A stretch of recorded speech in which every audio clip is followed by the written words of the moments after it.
Bé, jo me dedicaré a omplir quatre coses, perquè no diré tot, però moltes coses. Per exemple, a recordar que un dels punts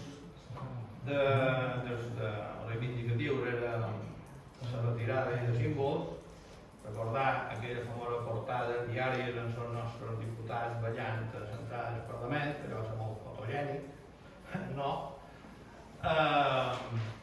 Però, com ha dit Iñaki, el tema de les ràtios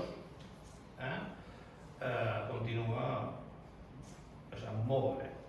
Més encara ara que se torna a la presencialitat de les escoles. Mentre hi ha hagut el Covid molt actiu, sabeu que s'han hagut d'espaiar les taules i els pupitres dins les aules, i clar, això ha obligat a una davallada de ràtios. Ara que això, aquest curs ja se planteja tornar a la normalitat, hi ha unes ràtios altíssimes.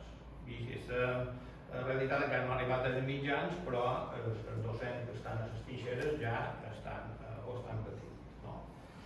Respecte a la famosa manifestació i a la vaga, dir-vos que s'ha parlat molt poc de com va acabar aquella vaga. Aquella vaga va acabar on va entrar, la vaga vull dir de l'assemblea de docents. Se va entrar amb una consulta, amb una votació, i se va sortir amb una altra votació. I sortir de la votació se va aconseguir la promesa del govern, de la Francina Armengol, que en aquella època de retallades, que tots els nous ingressos que es poguessin aconseguir, un tant per cent, que crec que era 10, aniria a educació. D'això no s'ha tornat a parlar mai més. Mai més, i ni s'ha anat a investigar, i ha quedat com a dada oblidada. I això és molt important recordar-ho. Recordar que se va llevar estil o se va llevar la llei de símbols, però aquest punt queda a dins l'oscuritat. Més coses que voldria dir, que no s'ha dit, no?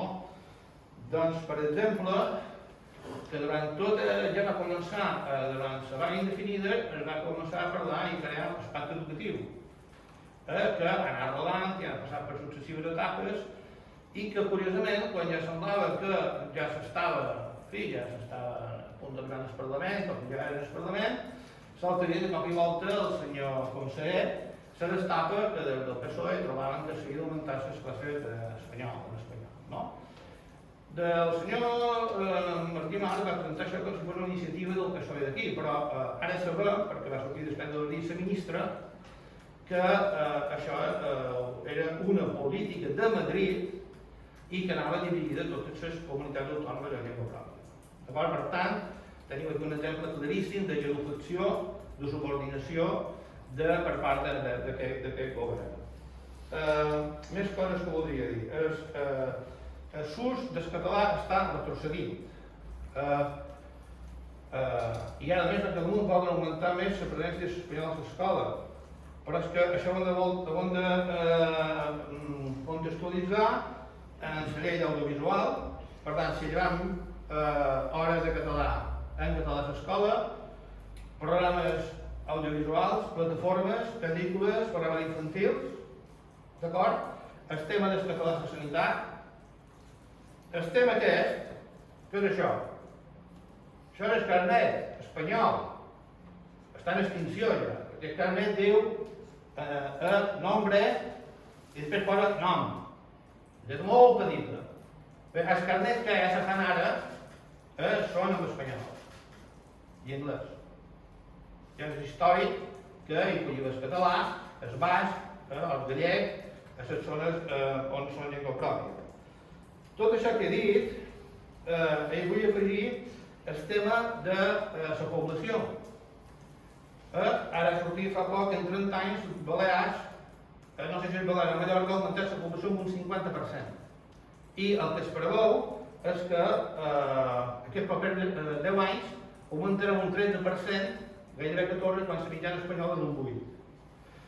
Aleshores, som una comunitat que rebem població davant d'altres que perden població i Espanya va tirar a xerra i nosaltres aquí rebem població nova, per tant, més infants, més famílies, i resulta que ni augmenten els recursos i la darrere damunt es cativen hores en català a l'escola, el qual cosa ja me direu quin futur me l'espera, la reserva dels indis. Perquè si tenim una llau de població, el que pertoca és més recursos, més mitjans, més professorat, més hores de televisió, més programes infantils per integrar tota aquesta gent. D'acord? Bé, deixeu-me 2 segons. Ah, sí, una cosa que vull dir. Un dels índexs que ens pot servir com a estat català és la llengua de la selectivitat. Curiosament, l'any de l'any 2014, l'ús del català a selectivitat va arribar al màxim, que va ser l'any del conflicte, que era més encès, va començar la vaga indefinida, d'acord? Bueno, i a partir de llavors hem anat treballant, i a cap, embossar bufetades, derrotades, expedients, ja tenim la Francina Mongol, que el 7 del 7 mos du ara un poc més de castellà i nosaltres aquí, doncs, la gent se confia, baixant la guàrdia i no malament, perquè per mi és més perillós la Francina Mongol que el que ve obertament de la cara dins de tota aquella gradura portades. O sigui que comencen a xiu-xiuejar a les hores versos de la Rosia Parça, a les Salvador Espriu, allò que fa molt bé, que bé, la Francineta, és quasi tan Espriu. Sí, però les que molt les estan ficant del 7 del 7.